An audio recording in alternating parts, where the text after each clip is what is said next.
আসসালামু আলাইকুম রহমতুল্লাহ। আলোচনার অন্যতম টপিক ইসলামী আন্দোলন বাংলাদেশ বা চরমোনাইয়ের ভোট সংখ্যা কম কেন। আলোচনা হতে পারে, কিন্তু আলোচনাকে পুঁজি করে যখন একটি দলকে দলের নেতাকর্মীদের মনোবল ভেঙে দেওয়ার হাতিয়ার হিসেবে সেটা গ্রহণ করা হয়, তখন এটা নিয়ে কথা বলা এবং বিষয়টা স্পষ্ট করাটা জরুরি মনে করি। প্রথম বিষয়, এবারের নির্বাচন যে ইঞ্জিনিয়ারিং হয়েছে, এ ব্যাপারে কি আপনাদের কারো দ্বিমত আছে? সরকারি দল বা বিরোধী দল কিংবা ভিন্ন দল যারা আছেন, ইলেকশন ইঞ্জিনিয়ারিং হওয়া বা এই নির্বাচন টোটালটাই একটা সমঝোতার রূপে হওয়ার বিষয়টা নিয়ে আশা করছি দিন যত যাচ্ছে বিষয়টা তত পরিষ্কার হচ্ছে। এক্ষেত্রে যারা ইসলামী আন্দোলন বাংলাদেশের ভোট সংখ্যা নিয়ে প্রশ্ন তুলছেন, তারাও তো এই বিষয়টা নিশ্চিত যে সামগ্রিকভাবে টোটাল নির্বাচনটা ইঞ্জিনিয়ারিং ছিল। সহজ বিষয়, ইসলামী আন্দোলন বাংলাদেশের সম্ভাবনাকে নষ্ট করে দেওয়ার জন্য ইঞ্জিনিয়ারিং করেই যে ভোটের সংখ্যাটাকে একটা নির্দিষ্ট লেভেলে আনা হয়েছে। আপনি সারা দেশের ভোটগুলোকে সামনে দেখলে এটা আপনার সামনে পরিষ্কার হয়ে যাবে। আপনি দেখবেন যে ভোটের লেভেলটা 10,000-এর কমে, এবং সেটা কোথাও 5, কোথাও 4, কোথাও 7, কোথাও 8, ঠিক এই একটা লেভেলের মধ্যে পড়েছে। অতএব এটা যে একটা সুপরিকল্পিত এবং পূর্ব নির্ধারিত তৎপরতার মাধ্যমেই ঘটেছে, এটা সবার সামনে একদম পরিষ্কার হয়ে গিয়েছে। এরপরও বাহ্যিকভাবে বেশ কিছু কারণ সেখানে রয়েছে, যেগুলোকে যদি বিভিন্ন প্রশ্ন অনেকেই করবেন যে দেখেন, আমরা তো দেখেছি ভোট সহজে হয়েছে, আমরা ভোট দিতে পেরেছি, তাহলে সেখানে ইঞ্জিনিয়ারিং কীভাবে হলো, কারচুপি কীভাবে হলো? প্রিয় ভাইয়েরা, আমরা অনেকেই ভাবি যে ইঞ্জিনিয়ারিং হওয়া কিংবা ভোটের কারচুপি মানে বাধা দিয়ে কাউকে ভোট কেন্দ্রে আসতে না দেয়া, অথবা ভোট কেন্দ্র দখল করে সেখানে ভোট দিয়ে দেওয়া, আমরা এগুলোকেই ভাবি। কিন্তু না, এর বাহিরেও ভোট নষ্ট করার বিভিন্ন প্রক্রিয়া রয়েছে। যেমন ধরুন, আমি কুমিল্লা 10 আসনে প্রার্থী ছিলাম। দেখেন, আপনারা সবাই জানেন যে ইসলামী আন্দোলন বাংলাদেশ সমঝোতার বা জামাতসহ নিজেদের পারস্পরিক নির্বাচনী একটা জোট গঠনের যে প্রক্রিয়া ছিল, ইসলামী আন্দোলন বাংলাদেশ মূলত এই প্রক্রিয়াতে থাকার কারণে নিজেদের ঘর গোছাতে পারে।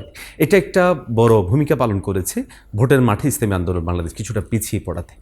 দ্বিতীয় হচ্ছে, যখন ইসলামী আন্দোলন বাংলাদেশ নিজস্ব স্বতন্ত্রভাবে মাঠে নেমেছে, তখনও আমাদেরকে অনেকগুলো অপপ্রচারণাকে বলা যায় রোধ করে আমাদেরকে সামনে অগ্রসর হতে হয়েছে।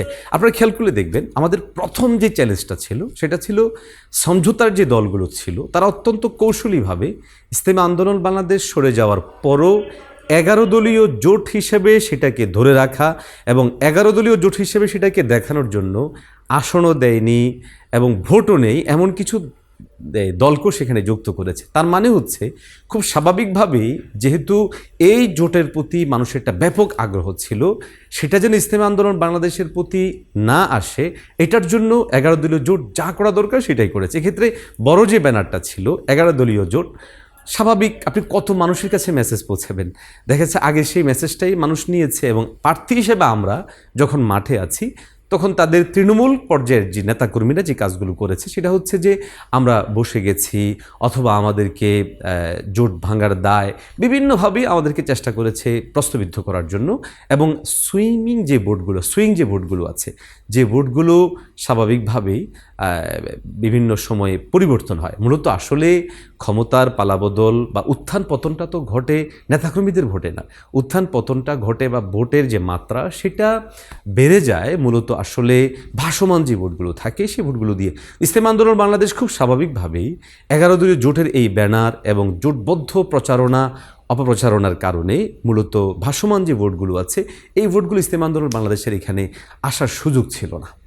এরপরে দেখুন, আমি নিজে নির্বাচনী প্রচারণা করতে গিয়ে এই জবাব দিতে দিতেই শেষ হয়ে গেছি যে আমি কি ভোটের মাঠে আছি, নাকি আমি বসে গেছি, নাকি কাউকে সমর্থন করেছি।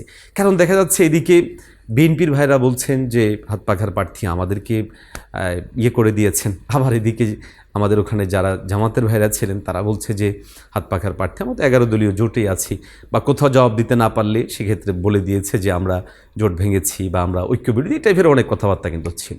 তো যার জন্য আসলে মূলত ইসলামী আন্দোলন বাংলাদেশের প্রতি ভাসমান যে ভোটটা এর একটা অংশ আসেনি, আর যে ভোটটা এসেছে এটাও আসলে গণনা ঠিকমতো হয়নি। দেখুন, আমরা আমাদের জায়গা থেকে এই বিষয়টা আপনাদেরকে বোঝানোর জন্য বলছি যে বিএনপি জোট এবং জামাত জোট তারা উভয়েই তাদের ভোট কেন্দ্রে প্রতিটা বুথে নিজস্ব প্রতীকের যেই এজেন্ট ছিল, এর বাহিরে আমার আসনের কথা আমি বলছি, আরও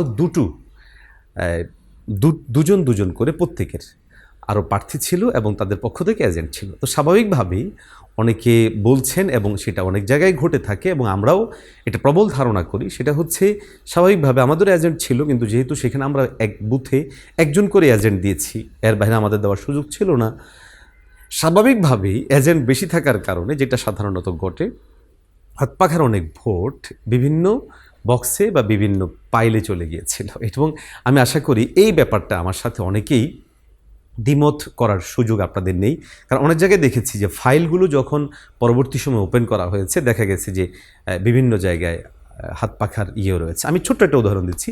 আমাদের আসনের ভুলইন উত্তরের হাজতখোলায় যেই ভোট কেন্দ্র আছে, ওখানে যিনি দায়িত্বপ্রাপ্ত ছিলেন তিনি ইসলামী আন্দোলন বাংলাদেশকে 0-0 লিখে চলে যাচ্ছিলেন। পরে আমাদের ওখানে যারা ছিল তারা সবাই বললো যে আমার ভোটটা তাহলে কোথায় গেল। তারপরে যারা ভিতরে ছিল তারা বলছে আমাদের ভোটটা কোথায়। যখন সবাই মিলে ধরেছে, তিনি আর গুনেননি, বরং তিনি সেখানে নিজের জায়গা থেকে কয়েকটা লিখে দিয়ে তারপর তিনি চলে গিয়েছেন।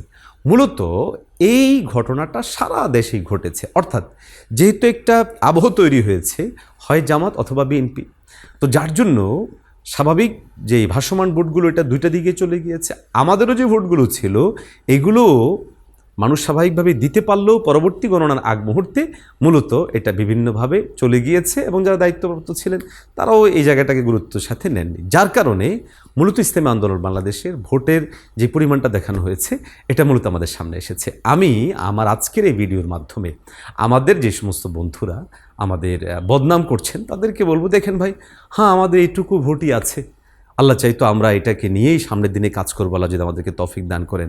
আর আমাদের যারা প্রিয়রা, সহযোদ্ধারা, নেতাকর্মীরা আছেন, আমি আপনাদেরকে বলবো প্রিয় ভাইয়েরা, আপনারা নিজেরা তো জানেন যে মানুষ আমাদের কতটুকু ভোট দিয়েছে, মানুষের আবেগ আগ্রহ কতটুকু ছিল। অতএব মন খারাপ করার কিছু নেই, কাজে নেমে পড়ুন, কাজ করুন। যারা আমাদেরকে ভোট দিয়েছে, যারা আমাদের প্রতি আন্তরিক ছিল, তাদের কাছাকাছি যান। আগামীর দিনে আসুন আমরা প্ল্যান পরিকল্পনা করি এবং আগামীর দিনের জন্য আমরা প্রস্তুতি গ্রহণ করি। এবারের ভোটটা যে সমঝোতা হয়েছে, এবারের ভোটটা যে ইঞ্জিনিয়ারিংভাবে হয়েছে, এবার ইলেকশনটা যে টোটালি একটা সাজানো কিছু ঘটেছে, এটা ধীরে ধীরে তো পরিষ্কার হচ্ছে, সামনে আরও হবে। অতএব মন ছোটো করার কিছু নেই, আমরা আমাদের কাজগুলো চালিয়ে যান। ইনশাআল্লাহ দিনের জন্য আমাদের এই পথ চলা কেউ রোধ করতে পারবে না। ভোটের কম কিংবা বেশির যে পার্সেন্ট, এটাতে আমরা অধিক পরিমাণে মনোযোগ না দিয়ে বরং আমরা মনোযোগ দিই আমাদের কাজে, আমাদের কাজের পরিধি কতটুকু। ইনশাআল্লাহ আগামীর দিনে সফলতা অবশ্যই আমাদের পেছনে আসবেই আসবে ইনশাআল্লাহ।